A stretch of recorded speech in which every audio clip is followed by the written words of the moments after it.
hello, hello, hello, hello, hello, hello, hello, hello, hello, hello, hello, hello, hello, hello, hello, everyone, hello, hello, hello. This is ASMR.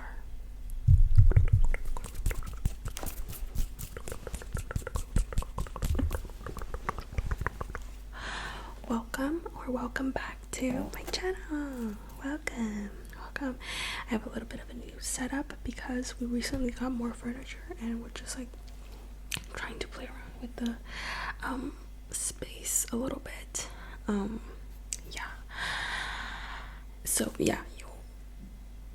This is not permanent is what I'm saying. This is temporary, but you'll see like the background change and stuff. But yeah, I hope you enjoyed today's video as usual. Well, I need to explain about this video first. So I recently decided to go back or get into reading because I used to read like here and there, but I haven't been reading like as much as I want to. So I recently started following a little bit on Book Talk, and I landed on this one book called Abigail, called by Magda. What is her name? Magda Szabó, yeah. And this is a Hungarian author, so I'm very excited.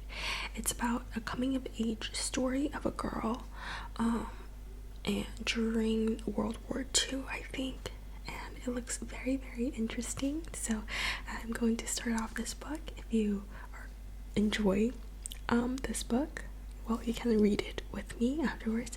I think we'll get maybe like a couple of chapters in, hopefully, but we'll see how long this video is. And it's going to be in this sort of like a soft spoken mainly, but maybe a little bit of whispering as well.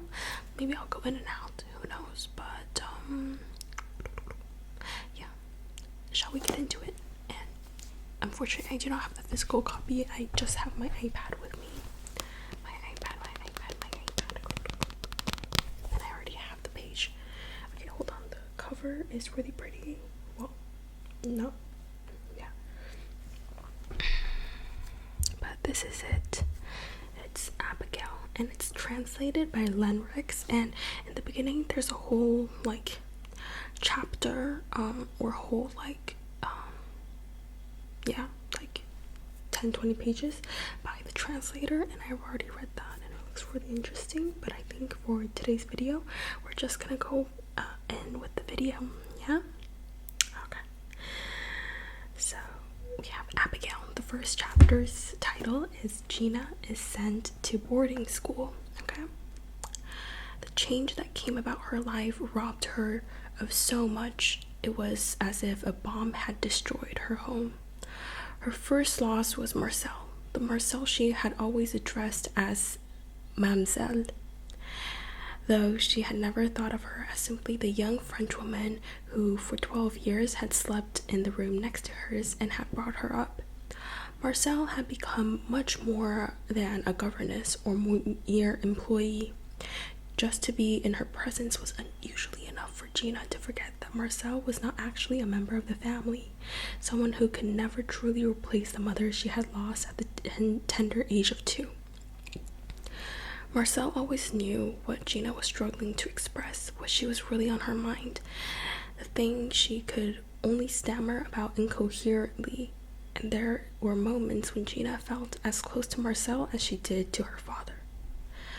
Whenever the governess was assailed by homesickness or Gina reacted negatively to something said or done, Marcel would tell her to be glad that at least she had a father by her side and one who loved her more than anyone. She, Marcel, had long ago lost her own parents, and now she had to earn her living from the one thing they had taught her, her mother tongue. She never failed to add that. If that was to be her lot in life, then how lucky she was to have found a home with Gina and her father. Though she had never married, it was as if here at the Vites she had a family, or at least a daughter of her own. Marcel was sort of a person you could always miss when away from home as you would a real parent, and Gina knew that she was so very good to her, not because she was paid to be, but she truly loved her. But Marcel was no more. She had gone back to France. Gina's father, the general, had said it was impossible for her to stay a moment longer, and he surely knew best. He would not have sent her away if he had not been absolutely obliged to. He knew as well as anyone the nature of the bond he would break in forcing them to part, but there was a war on. He explained. Marcel's and Gina's countries were on opposing sides, and it was impossible for the young Frenchwoman to continue living with them. When there was peace again, she would be able to return, and they could carry on with their lives where they had left off. She had left all her belongings behind. They had simply been packed into trunks and moved down to the cellar. But Auntie Mimo wasn't French, and even if Marcel really had to go home, why was it necessary to send Gina away to a boarding school? Why couldn't her education be overseen by her aunt? When she asked her father why, if he insisted on her being under constant supervision, whatever the cost, his sister couldn't just move in with them. The general shook his head. If she hadn't been so busy clutching at every straw in the hope of being allowed to remain at home, she too would have recognized that Auntie Mimo could never be a successor to Marcel. She was quite unsuitable. However much Gina loved her aunt, she had made fun of her on many occasions and had often thought that at 14 she was actually more grown up than her aunt was, even if the latter was a widow and by now over 40. But the moment it came clear to Gina that she would be parted from her too, the thought of losing her, as well as Marcel, somehow enhanced her image. She forgot the many times she had giggled at Auntie Mimo's efforts to preserve her long-vanished youth, her desperate need to be the center of attention when in company, and the anxious interest she would take in every new item of fashion or cosmetics in the hope of a miracle. Gina also forgot just how quickly she and Marcel had realized that those famous afternoon teas with ballroom dancing that Auntie Mimo held every Thursday, in which no amount of pleading could persuade the general to attend, were arranged not for the reason her aunt gave, to provide an opportunity for her little motherless niece to make herself known, to help her learn how to conduct herself in society, and to practice her dancing. No. Auntie Mimo was simply out to enjoy herself, to show off her new clothes and her ever-changing hairdos, to dance, and, with luck, to find herself a husband. That was why the guests on those occasions were really old enough to be Gina's father or even grandfather, with scarcely a young person in sight. Marcel was no doubt right when she declared that it was not in afternoon teas and dances that a young girl would learn that fundamental something she would later need to know in an adult life. And she had surely been proved right the time they found Auntie Mimo in floods of tears because her hairdresser had cut her hair badly. Life undoubtedly calls for dignity and self-discipline, and for a person to be able to react to things in an adult way, it was necessary to distinguish between what was merely unpleasant and what was truly bad, especially in wartime, when all over the world people were dying in their tens and hundreds of thousands. A badly cut lock of hair was an utterly trivial matter. On the other hand, it was one of Auntie Mimo's famous afternoon tea that Gina had met very kunks, and had not failed to notice that almost to the point of rudeness the lieutenant had eyes only for her. She was moreover to receive an unexpected and perhaps somewhat premature gift, the alarming, almost too joyful realization that she had fallen in love with him and that she wanted one day to become his wife.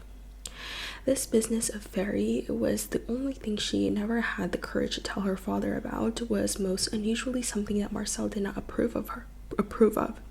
Her aunt, from the moment she spotted what was developing between Gina and the lieutenant, had been altogether more understanding. It was she who'd explained to Gina that there was nothing more innocent and beautiful than the blooming of first love, the memory of which, even if it did not end in marriage, would always burn brighter than any other, and how happy she was to be the guardian of this pure, noble, and entirely mutual attraction. Happy she certainly was, but Marcel did not like Fairy, and she liked this association with Fairy even less.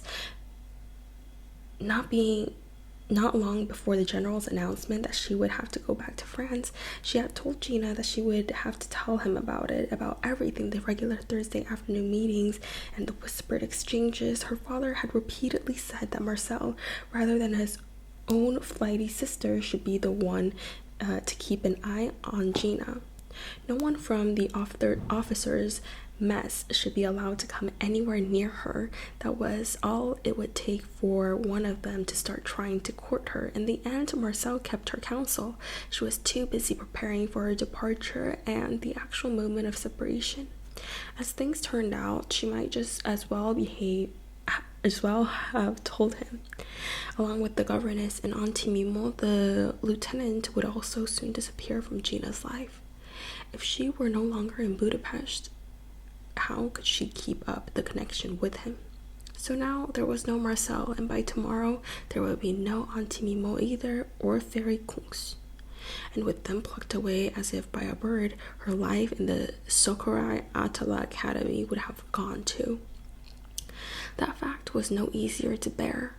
She had been a pupil there ever since she had been old enough to go to school.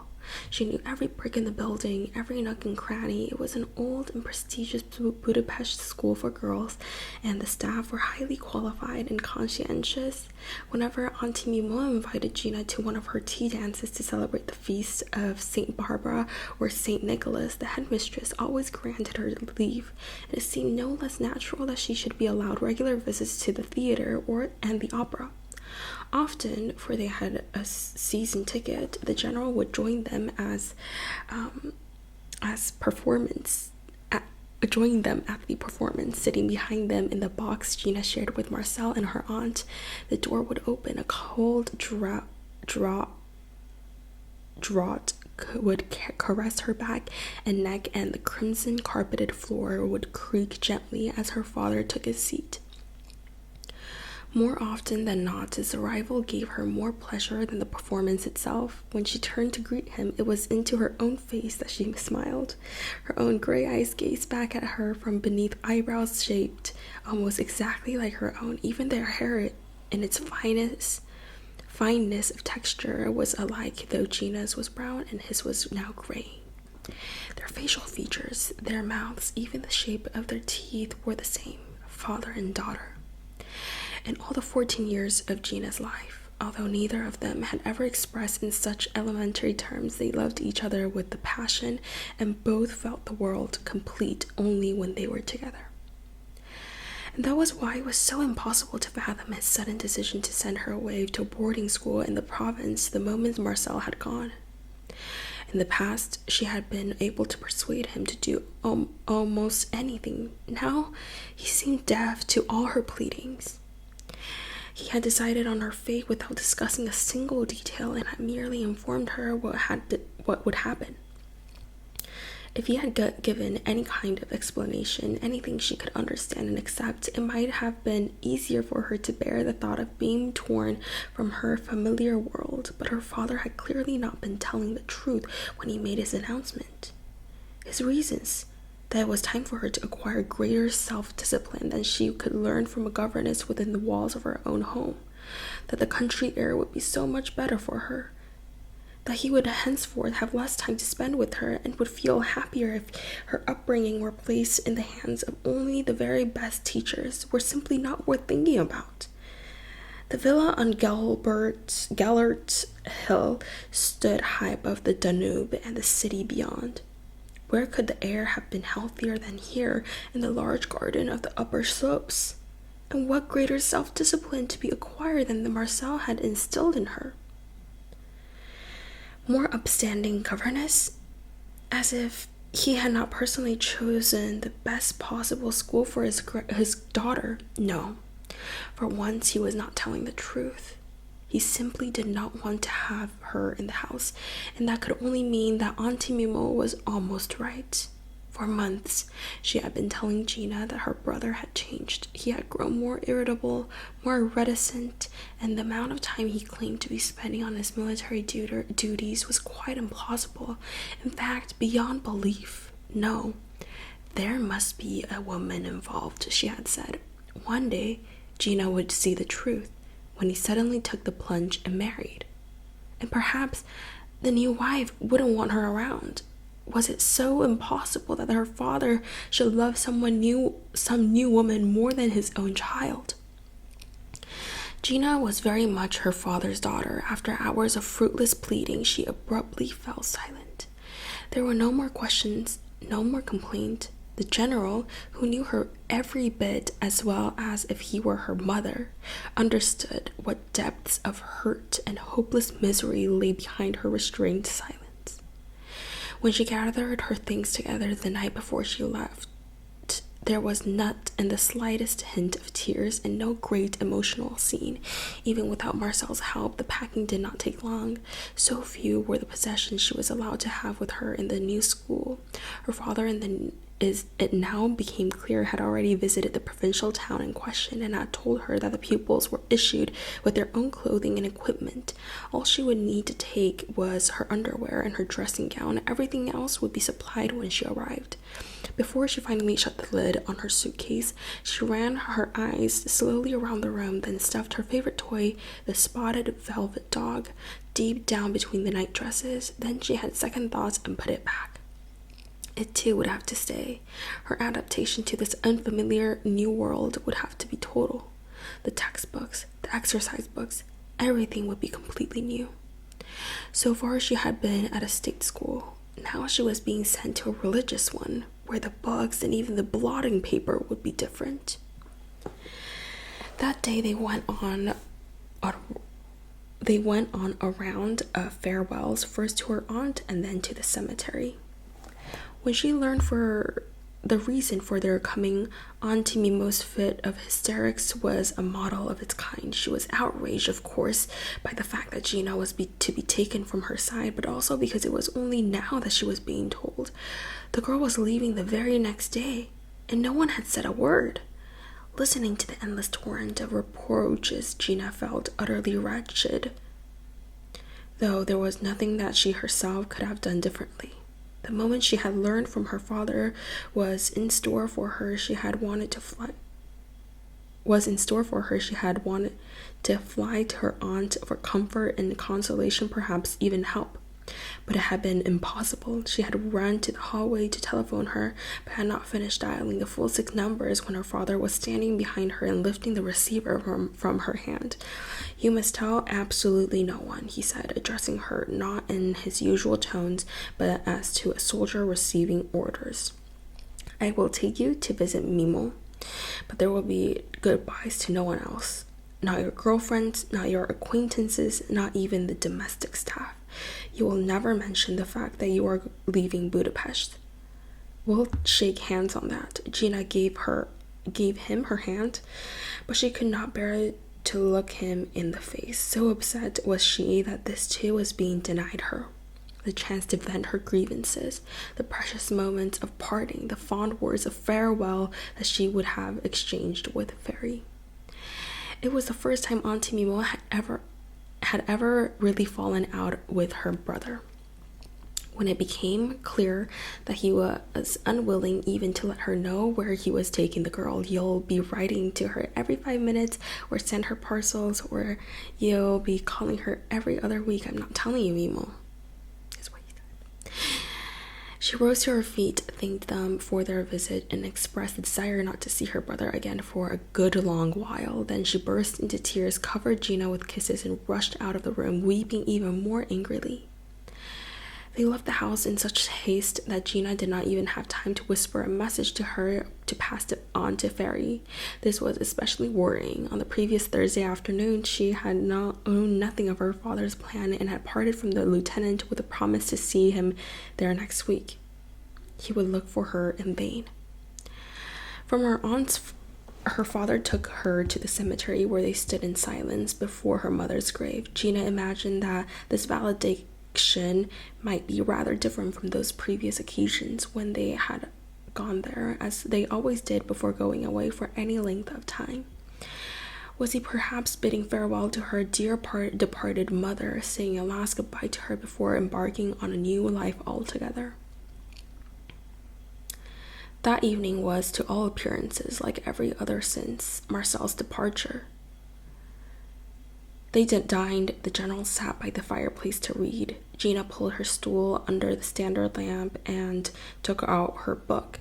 She stared at the lines but made nothing of the text. She did not even turn the page. She was merely pretending to be reading. Soon she became aware that there was no susurration of turning pages coming from behind her either.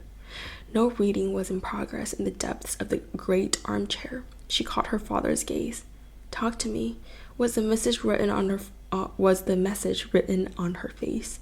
"Tell me what you intend to do, and what all this means." "Whoever it is you want to bring here, I will love her.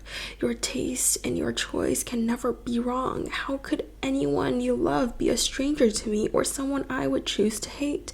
Tell me what you have in mind. Don't shut me out of your life. Don't force us to live apart just because there is someone else.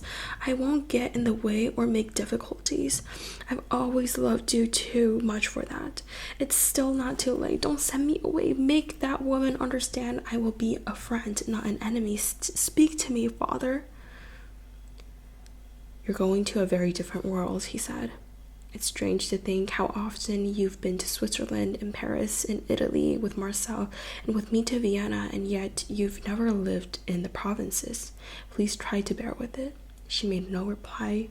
What could she possibly have said? The book slid from her lap onto the carpet. Up there on the hill, the evenings were cool, even in summer.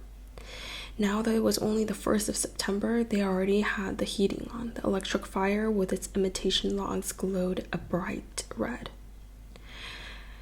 "There is no other way," he continued. "Please understand that, Gina. There really isn't.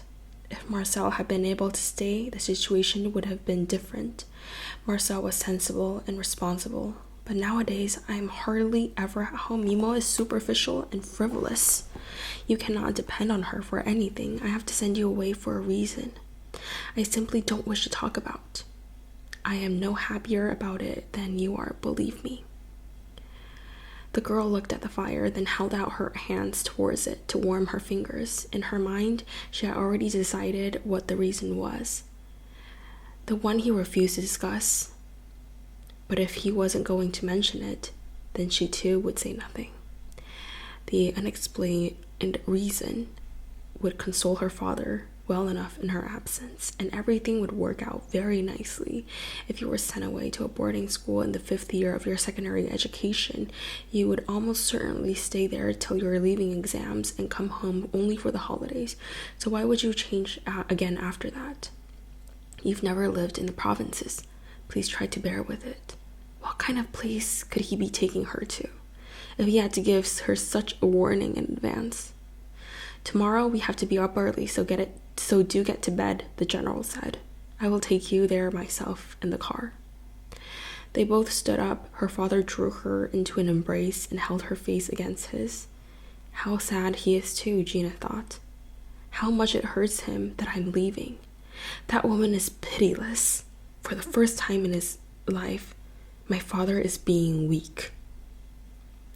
She ran up the stairs to the 2nd floor where the bedrooms were. In every window, the shutters were closed, as required in wartime. With the view of the city and her own gardens blocked, her room now felt quite alien, as if it were no longer hers, as if she had not lived and slept there ever since the day she had been born.